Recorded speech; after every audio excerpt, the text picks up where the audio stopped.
Bonjour. Avant de commencer, je veux tout de suite m'excuser parce que j'ai malheureusement une vilaine toux. Donc, ça se peut qu'à tout bout de champ, vous ayez une petite toux qui va vous déranger un petit peu. Fait que pour commencer, je vais commencer avec une question un peu rhétorique. Pourquoi on est ici ce matin? Pourquoi on fréquente un salon comme la stratégie PME? La forte probabilité, c'est que vous cherchez quelque chose pour vous améliorer. Vous voulez améliorer votre entreprise ou améliorer vos compétences personnelles en gestion. Mais pour s'améliorer, il faut commencer quelque part. Pour être capable de corriger les lacunes qu'on a, il faut commencer par connaître nos forces et nos faiblesses. Et c'est précisément la question à laquelle on veut répondre aujourd'hui. Comment on fait pour prioriser les faiblesses à corriger? Est-ce qu'on se lance n'importe où, n'importe comment, ou est-ce qu'on y va de façon structurée? Mon nom est Benoît Elie. Comme on voit à l'écran, j'ai une maîtrise en administration des affaires. Je suis un administrateur agréé. Je travaille pour ACM comme directeur analyse d'affaires. J'ai 25 ans d'expérience en gestion, en plus de ma formation. Et j'ai agi comme agent de changement pour 160 entreprises. Donc, j'ai fait des diagnostics d'affaires dans 160 entreprises. ACM Canada est une entreprise de services conseil pour les PME, à tout ce qui touche la gestion, particulièrement la profitabilité de l'entreprise. Donc, autant aux gestions ressources humaines, gestion des ventes, gestion des opérations, de la production financière et autres. Le plan de la présentation aujourd'hui, on va commencer par regarder pourquoi, quelles sont les raisons pour faire un diagnostic organisationnel dans votre entreprise. On regardera ensuite le contexte global en deux volets, donc voir l'importance des PME au Québec, pourquoi il faut se préoccuper de s'assurer que les PME fonctionnent bien et voir aussi les différents enjeux qui affectent les PME aujourd'hui au Québec. On passera à la suite en établissant des objectifs. Donc, comment on fait pour prioriser justement les différentes problématiques qu'il faut attaquer dans l'entreprise pour être capable de s'améliorer. Parce que le but de cibler les problématiques, de cibler les faiblesses, c'est naturellement de s'améliorer. Donc, il faut comprendre avant d'agir. Donc, une fois qu'on va avoir établi les priorités, les objectifs, on va regarder trois cas. Un cas au niveau financier, un cas au niveau des ressources humaines et un cas précis au niveau des ventes, de la gestion des clients. Pour terminer par la suite avec la conclusion. Pourquoi un diagnostic organisationnel? Donc, pourquoi on ferait un diagnostic dans notre entreprise? Naturellement, comme je viens de vous dire, pour comprendre avant d'agir. Donc, avant de se lancer à corriger des choses, il faut commencer par comprendre où sont réellement les problématiques. Parfois, on peut penser qu'il y a une problématique au niveau financier. On sait qu'on perd de l'argent dans l'entreprise, mais on ne sait pas exactement où sont les trous dans le tuyau qui font que l'argent sort. Donc, ici, j'ai ciblé, dans le fond, les motivations des différents dirigeants qu'on a rencontrés chez ACM. Pourquoi on fait un diagnostic d'entreprise? Pourquoi eux nous donnent les raisons? Première raison, ils veulent avoir une vision d'un expert externe de la gestion pour pouvoir cibler spécifiquement les problématiques. Deuxième raison, cibler les faiblesses et les problèmes spécifiquement pour être capable par la suite de mettre un plan d'action, un plan de match en place pour être en mesure d'obtenir des outils pour augmenter les profits, c'est la principale problématique, et d'être capable de déléguer pour une meilleure qualité de vie pour les personnes en charge. Ce sont les différentes problématiques, les différentes raisons pour lesquelles les propriétaires ont fait appel à nous pour faire un diagnostic organisationnel. Pardon. Le contexte global. Donc, pourquoi se préoccuper des PME? Nous sommes une entreprise spécialisée dans la gestion des PME. 242 710 PME au Québec. Ça représente 21,8 % des entreprises au Canada. 95 % des PME ont moins de 50 employés. Et 63 % des PME ont un chiffre d'affaires de moins de 500 000. Les PME au Québec représentent 50 % du PIB du Québec. Et ces mêmes PME-là, vous, en particulier, créez pour 55 % des emplois au Québec. Donc, ça vous illustre un petit peu l'importance des différentes PME dans notre province et la raison pour laquelle on doit s'en préoccuper. Malheureusement, 25 des entrepreneurs qu'on rencontre, et je vous dirais que par expérience, je crois que c'est encore plus que ça aujourd'hui, travaillent plus de 60 heures par semaine, donc ont une charge de travail trop élevée.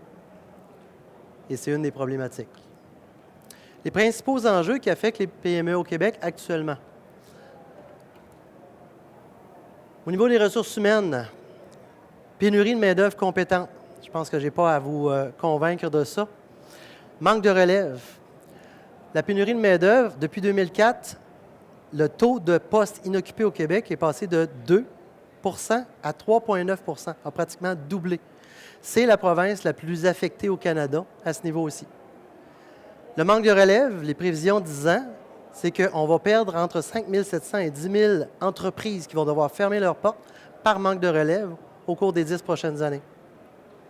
Donc, c'est une problématique importante. Au niveau de la gestion financière, les problématiques qui affectent les entreprises, l'augmentation du salaire minimum, les pressions fiscales des différents gouvernements, qui font en sorte que les entreprises ont de plus en plus de difficultés à garder un niveau de rentabilité optimal et de garder l'équité dans l'entreprise au niveau des salaires des employés. Au niveau de la gestion des clients, on est dans l'ère de l'information qui circule à une vitesse vertigineuse.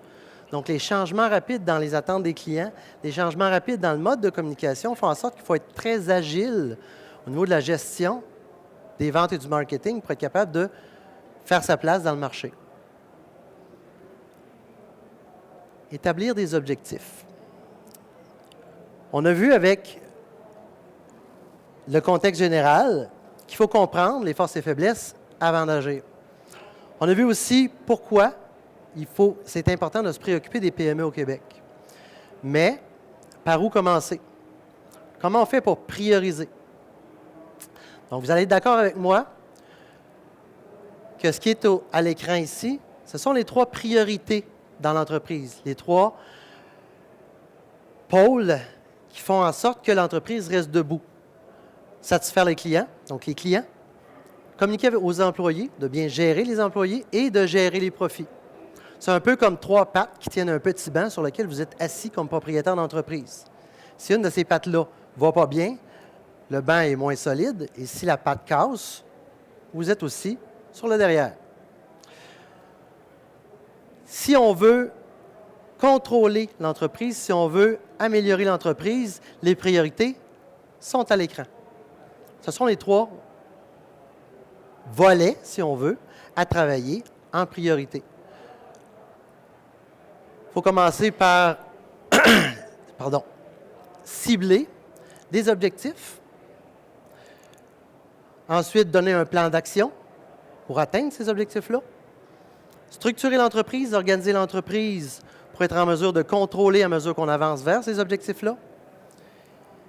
Et mesurer pour s'assurer qu'on est toujours sur la bonne voie. Je compare ça un petit peu à la vie de tous les jours. Si moi, je dis, par exemple, que je veux perdre du poids. Perdre du poids, est-ce que c'est un objectif qui est SMART? Est-ce que c'est un objectif qui est mesurable? Non. Si je dis que je veux perdre 10 livres dans les prochains 6 mois, ça, c'est un objectif SMART. Il est spécifique, il est mesurable, il est atteignable, je crois, il est réaliste et fixé dans le temps. Une fois que j'ai fixé cet objectif-là, si je ne fais rien, ça ne change absolument rien dans ma vie. Mon objectif devient plus un vœu qu'un réel objectif. Donc, je dois mettre en place un plan d'action. Donc, je dois cibler, par exemple, je dois changer quelque chose au niveau de mon alimentation. Je dois changer quelque chose au niveau de mes activités physiques. C'est la même chose pour votre entreprise. Donc, on doit se fixer des objectifs SMART pour commencer. Et il faut aller cibler les différentes problématiques. Et c'est là qu'intervient le diagnostic organisationnel. Cibler spécifiquement les trous dans le tuyau qui font qu'on perd de l'argent, qui font qu'on est moins efficace dans notre gestion.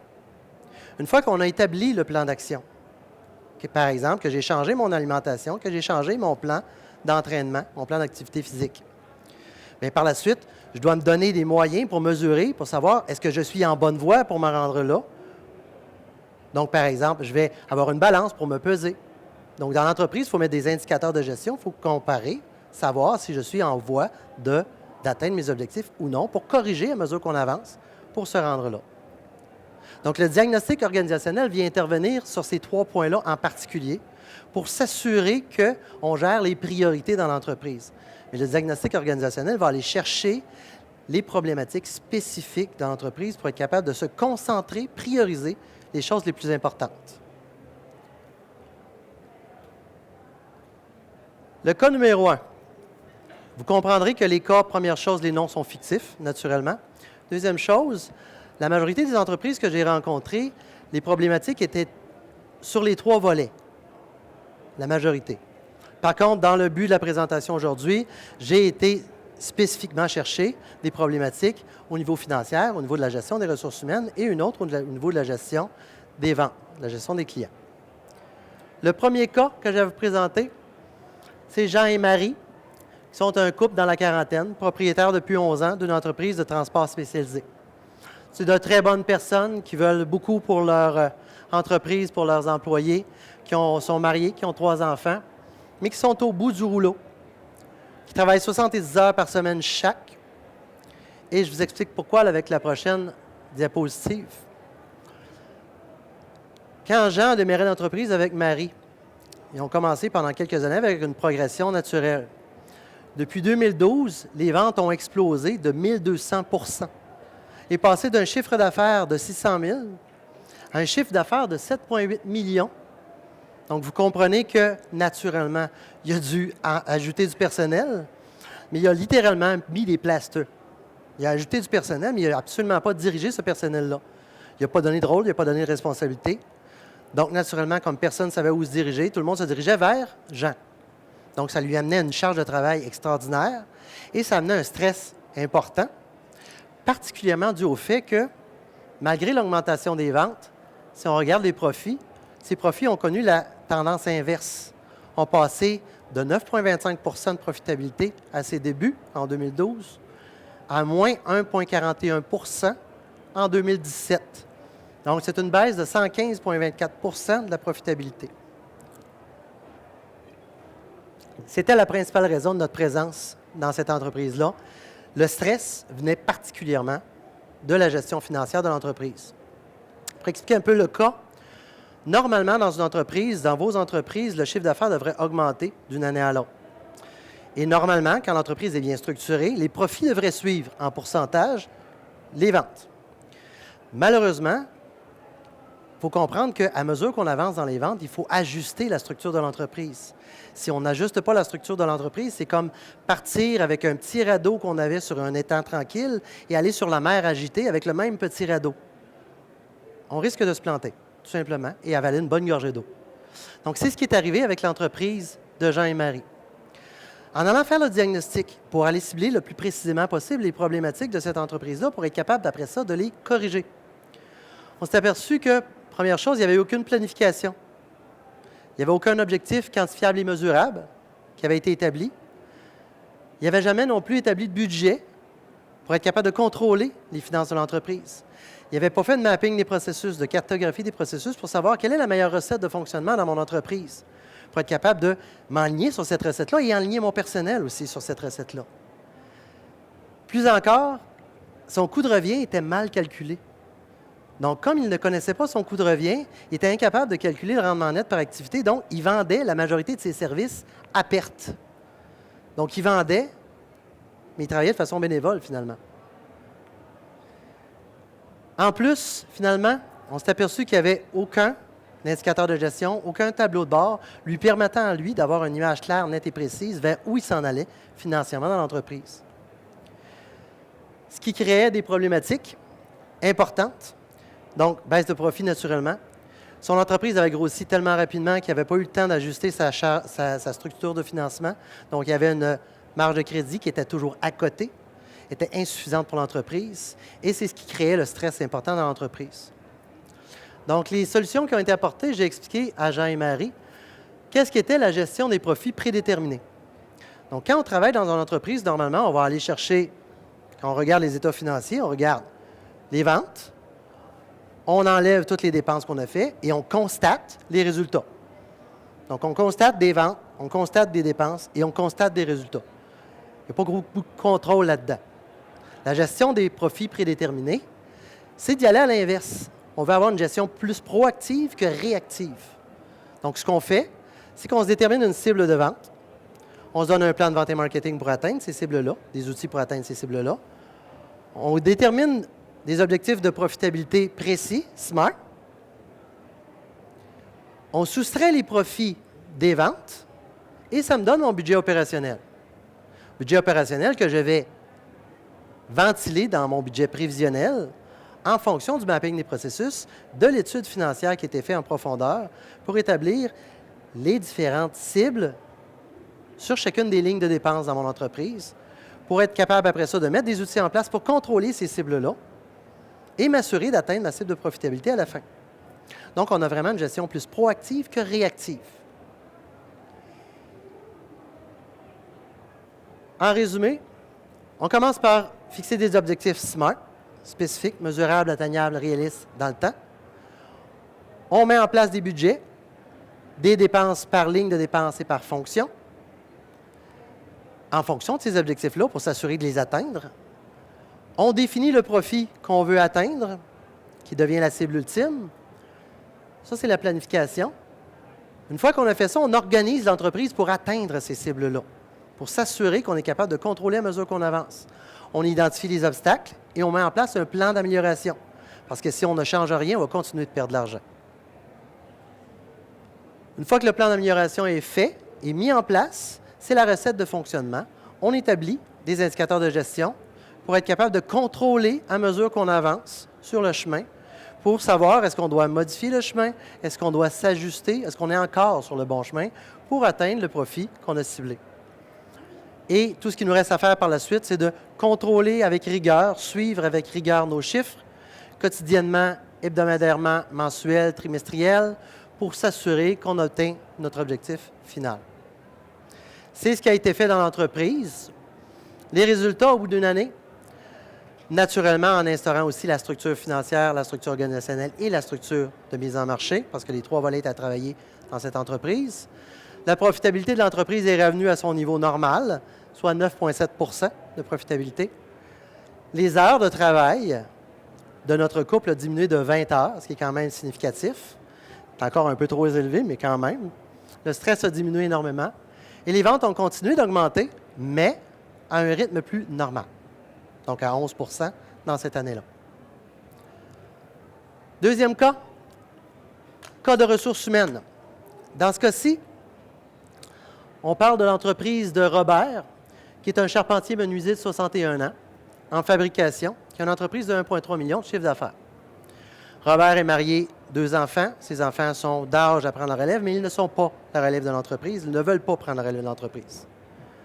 On va voir tout à l'heure pourquoi. Robert est une très bonne personne, mais il est complètement épuisé. Il travaille 70 heures par semaine, lui aussi. Et pourquoi? L'entreprise est non autonome. Tout dépend de Robert. Il a 12 employés et toutes les décisions qui sont prises dans l'entreprise doivent être validées par Robert. Il veut quitter, il veut effectuer la relève, mais il en est incapable. Et, surtout, il ne sait pas pourquoi il n'est pas capable. Une des raisons assez faciles à cibler, son entreprise est au break-even, au seuil de rentabilité, au cours des 4 dernières années. C'est joyeux. Ce qui fait que l'entreprise est plus ou moins attrayante pour les acheteurs ou pour la relève. Diagnostic qui a été fait, Robert n'aime pas la gestion. Robert a démarré son entreprise parce qu'il aimait ça patenter ses choses. C'est un opérateur. Et ça paraît qu'il n'aime pas la gestion. Il a fait plusieurs formations pour améliorer, mais ce n'était pas la bonne personne à la bonne place, donc ça n'a rien donné. Il a tenté 2 fois, avant notre arrivée, d'effectuer la relève de l'entreprise. Malheureusement, ça l'a échoué. Il ne sait pas pourquoi. Il croit avoir de la relève à l'interne, mais la relève potentielle ne connaît pas la situation de l'entreprise. Donc, si je vous posais la question à vous, est-ce que vous seriez intéressé à prendre l'entreprise si elle n'est pas autonome, n'est pas profitable, et tout dépend du propriétaire qui, lui, veut quitter? Pas sûr que j'achèterais cette auto-là. En ciblant les problématiques, on s'est aperçu que Robert n'avait aucune vision pour l'entreprise, aucun objectif de fixer. Donc, on ne savait pas où on s'en allait. Il faisait un petit bonhomme de chemin puis il suivait ça. Il n'y avait aucune recette d'établie pour être capable de rendre son entreprise profitable et autonome. Il n'y a aucune structure de mise en place pour être capable de contrôler ses employés. Donc, un peu comme le cas précédent, tout le monde faisait ce qu'il pensait, devait valider avec Robert avant de faire quelque chose. Il y avait aussi un manque de transparence dans la gestion, parce que s'il y avait plus de transparence, lui était inquiet de ça, de dire à ses employés que ça n'allait pas bien, son entreprise. Puis, il n'y avait aucun processus de suivi et de gestion de la performance des employés non plus, donc il n'y avait aucun moyen de les améliorer. La conclusion sommaire du diagnostic RH qui a été faite, il faut s'assurer de rendre l'entreprise autonome et attrayante pour pouvoir effectuer la relève. Si l'entreprise ne fonctionne pas de façon autonome et qu'elle dépend de Robert, il ne sera jamais capable de se débarrasser de son entreprise. Dans le fond, on a une expression, il faut habiller la mariée avant de la marier. Donc, les résultats, ce qu'on a fait avec l'entreprise, on a remplacé Robert, qui n'était pas à la bonne place, qui n'était pas heureux dans son rôle. On a trouvé une directrice générale.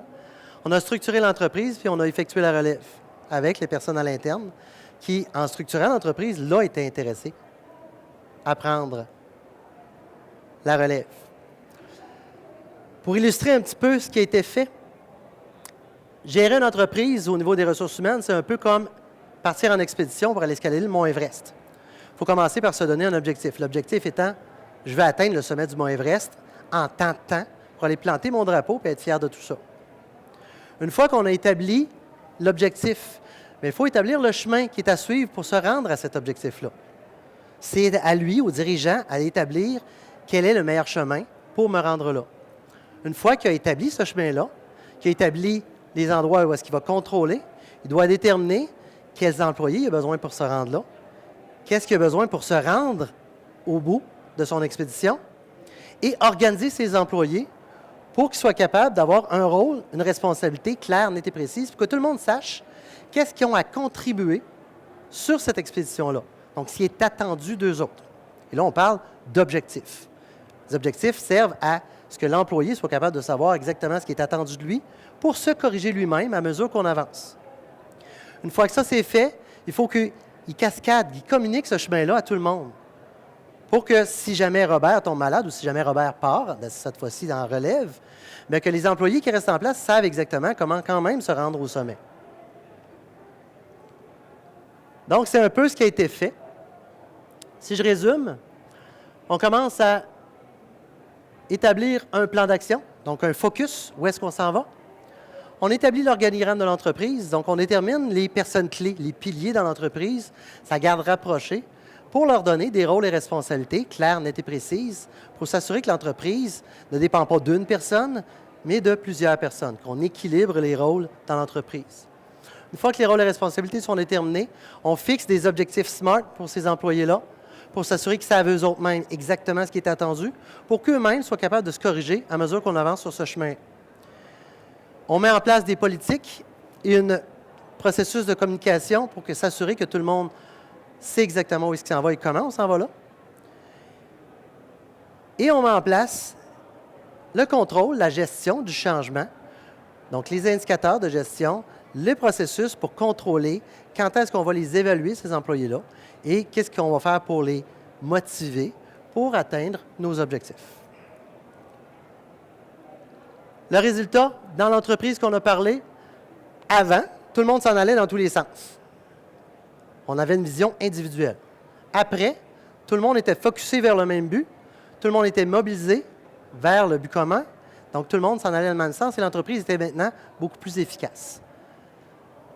On avait avant une entreprise non autonome, des propriétaires et personnels malheureux, et après, une entreprise autonome où tout le monde est heureux.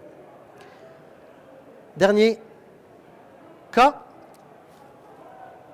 de gestion des clients ou stratégie de mise en marché. Je vous présente Anne. Anne, qui est une jeune dame de 58 ans, qui est propriétaire d'une entreprise de services. Anne est extrêmement motivée, très... pardon.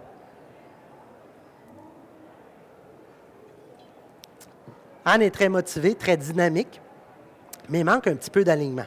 Ça en va un petit peu dans tous les sens. C'est une opératrice. Elle a l'impression que plus elle va travailler, plus elle va faire d'argent, ce qui n'est pas nécessairement le cas. Malheureusement, elle manque un petit peu au niveau de la gestion. Elle a aussi une faible rémunération. Son entreprise des impacts pour qu'on est rentré là. Anne avait fait beaucoup d'investissements dans les dernières années. Puis malheureusement, malgré tous ces investissements-là qu'elle mettait en place pour essayer de corriger le tir, ses ventes étaient en déclin. Avec ces investissements-là, elle va essayer de faire une grande diversification de ses services. Elle offrait toujours de plus en plus de services. Mais ça ne donnait rien. Dans le fond, Anne fonctionnait par essai-erreur. Elle ne savait pas où on s'en allait. Elle n'avait pas de focus. Il n'y avait pas de planification. Donc, on essaye. On fait des essais, puis malheureusement pour elle, la majorité du temps, c'était des erreurs. Diagnostic sommaire de l'entreprise. Sans surprise, elle n'avait aucun plan. Donc, elle ne savait pas où on s'en allait. On lançait un petit peu notre ligne à l'eau au hasard, puis on essayait de voir si ça marche. Qu'on soit dans une piscine ou dans un lac, ça ne change rien. Quand je posais la question, est-ce qu'elle connaissait sa compétition? Est-ce qu'elle connaissait ses forces et ses faiblesses à elle? Est-ce qu'elle connaissait pourquoi les clients venaient chez elle? Elle ne savait pas. Elle fonctionnait sans nécessairement savoir pourquoi elle fonctionnait comme ça. Donc, sans connaître sa compétition, sans connaître les forces et faiblesses de sa compétition, sans connaître qu'est-ce qu'elle avait à offrir, sans connaître elle-même qu'est-ce qui la différenciait des autres. Donc, elle était incapable de se positionner face à ses clients correctement. Elle n'avait aussi aucun outil de vente. Elle n'avait pas outillé son personnel pour être capable d'atteindre des ventes suffisantes pour l'entreprise pour assurer la rentabilité. Et elle n'avait aucune prospection soutenue. Elle ne faisait aucune prospection dans le marché pour savoir ça vaut-il la peine de faire cet investissement-là ou non. Résultat, les ventes sont en déclin. La profitabilité et les liquidités aussi, parce qu'elle a fait beaucoup d'investissements. Donc, elle dépense beaucoup, mais les ventes descendent. Donc, problème pour la liquidité. L'équipe commence à être sérieusement inquiète parce qu'ils voient la situation aller et la situation devient critique. Ce qui a été fait au niveau de la mise en marché. Commencer par faire une planification.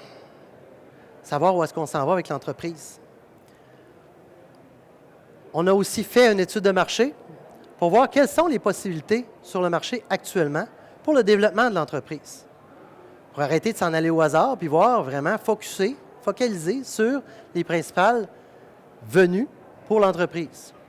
On a aussi fait une analyse FFOM, une analyse des forces, des faiblesses, l'opportunité et menaces pour son entreprise, mais aussi une analyse de la concurrence pour être capable de profiter des opportunités sur le marché en ciblant les faiblesses de sa concurrence et en s'appuyant sur ses propres forces pour être capable d'être plus profitable et être plus efficace dans sa gestion des ventes.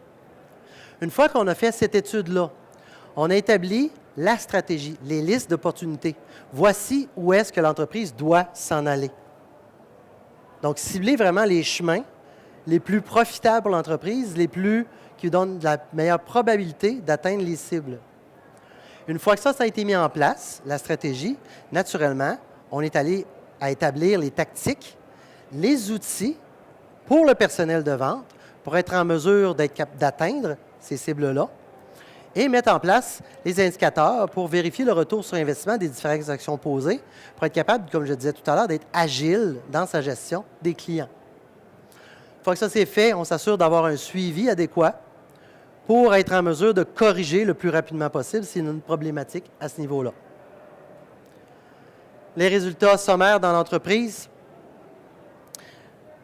Premier résultat important, on a réussi à focaliser, à faire focusser Anne sur le meilleur chemin à suivre, au lieu de s'en aller dans tous les sens, de s'en aller dans le bon sens. Donc, on a ciblé la clientèle pour arrêter de diversifier et s'assurer que les clients qu'elle va aller atteindre sont les meilleurs clients pour elle. Et on a établi les produits et les services les plus rentables pour qu'elle arrête de vendre des produits à perte qui grugeaient les profits qu'elle faisait avec d'autres produits qu'elle vendait et d'autres services qu'elle vendait à bénéfice. On a aussi fait un coaching au niveau des ventes.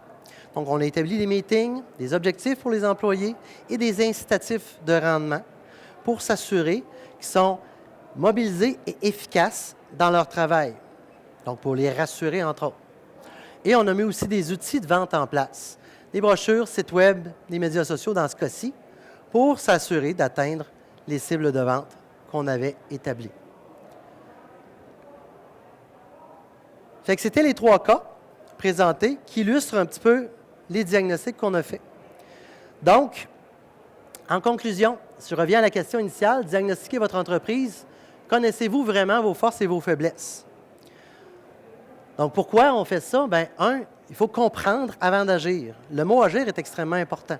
On a beau comprendre, savoir toutes nos forces et nos faiblesses, si on n'agit pas, ça ne donne rien. Mais avant d'agir, avant de prendre un geste, de poser quelque chose, il faut s'assurer de savoir précisément quelles sont les problématiques pour être en mesure de les corriger.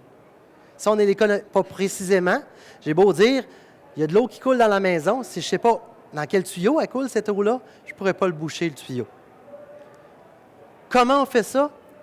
Globalement, c'est de commencer par établir des objectifs clairs et mesurables, des objectifs SMART, pour focaliser vers où on s'en va, pour s'assurer de prioriser les choses les plus importantes et de mettre de côté les choses les moins importantes dans notre gestion. Il faut aussi se donner un plan d'action pour poursuivre ces objectifs. Et c'est là que l'analyse entre en compte le plus important. Focaliser sur qu'est-ce qui est à corriger, qui est le plus important. Donc, se donner une façon, un plan d'amélioration pour atteindre nos objectifs. Et par la suite, il faut naturellement se donner des outils pour être capable de corriger, contrôler sur le chemin vers la poursuite des objectifs pour s'assurer qu'on arrive à bon port. À se rappeler que aussi, dans les différents cas que je vous ai présenté les cas de façon divisée. Mais quand on travaille dans une entreprise, on travaille beaucoup en synergie. On travaille pour corriger toutes les lacunes à tous les niveaux. Parce que c'est très rare qu'une lacune est vraiment très spécifiquement, soit au niveau financier, soit au niveau RH, soit au niveau des ventes. La problématique est prioritairement sur un de ces volets-là, mais majoritairement, elle est globale. Donc, il faut travailler globalement pour atteindre les objectifs optimaux.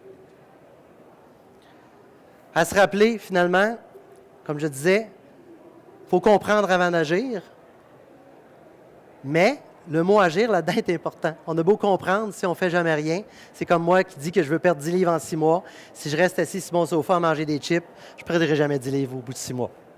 Ça marche? Donc, je vous invite, si vous avez des questions suite à la conférence, à venir me voir au kiosque 105 qui est juste en face d'ici. Et vous pouvez voir à l'écran qu'on offre des diagnostics gratuitement entre le 15 décembre et le 15 janvier, si ça vous intéresse. Donc, je serai au kiosque 105. Merci de votre attention.